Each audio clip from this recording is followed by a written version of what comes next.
Et la confraternité, moi j'avais aussi compris que c'était un de mes collègues, un de mes confrères, a des difficultés de santé et dans l'incapacité, compte tenu d'une situation personnelle familiale, de pouvoir remplir ses obligations et ses missions auprès de ses clients, et par solidarité, confraternité, il va le faire. Enfin, un confrère va relayer et va permettre aussi à ce collègue, confrère, de pouvoir dépasser cette difficulté et de ne pas en subir des conséquences qui pourraient s'avérer, je sais pas, délicate, même peut-être dramatique, et de passer ce moment de crise qui peut être notamment, je pense à un cas d'un expert comptable qui était très malade.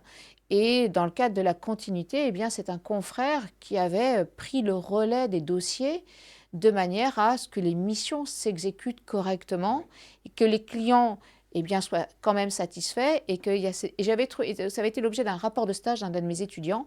Et je m'étais dit, j'adore. Ouais, ce qu'on appelle une mission de confraternité.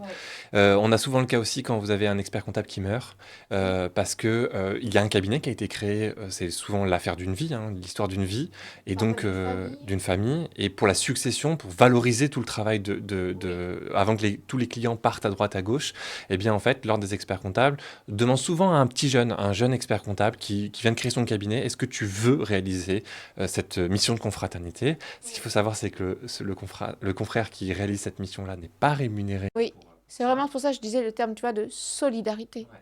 Mais il va peut-être en toucher les fruits. C'est-à-dire qu'il va référencer certains clients, il va pouvoir être le premier à pouvoir racheter la clientèle aussi, valoriser. Et je trouve que c'est important pour les salariés. Dans un cabinet, il y a aussi les salariés. Donc les salariés, même si certains sont compétents, mais ils ont quand même besoin de l'expert comptable.